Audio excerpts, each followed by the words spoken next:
Oi. I just want to say,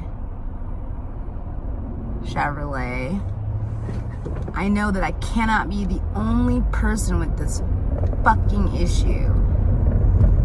I have driven 2 of these cars. This is the second one, and I cannot be the only one that has the same issue with it.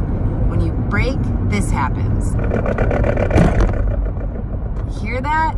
You hear it? What is that? Nobody has answers.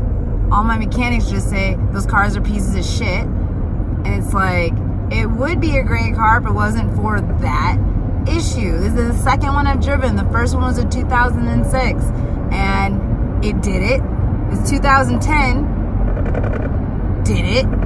And the thing is, it didn't. I don't know if it has something to do with the bullshit, with the amount of miles. You get to a certain mile, and then it just starts doing it. The 2006 obviously had a lot more miles. I did not drive it for most of the life of the car. And this one, I started driving it with, I don't know how to tell numbers, but it was less than 100,000. It was more like 75,000 miles I started driving it. Now it's at 100,000 miles, and here we are.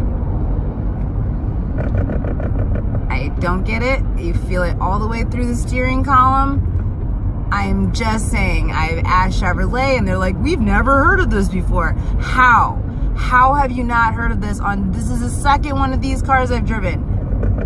Nobody's complained about it. Nobody's said anything in all these years of these cars being out. It's ridiculous. How 2 cars have the exact same thing that nobody has the answer for. Oh, here it is again. Awesome. You can probably see it through the steering wheel, but I can't see because I'm not going to look down and drive. I'm making a video because it's silly. So yeah,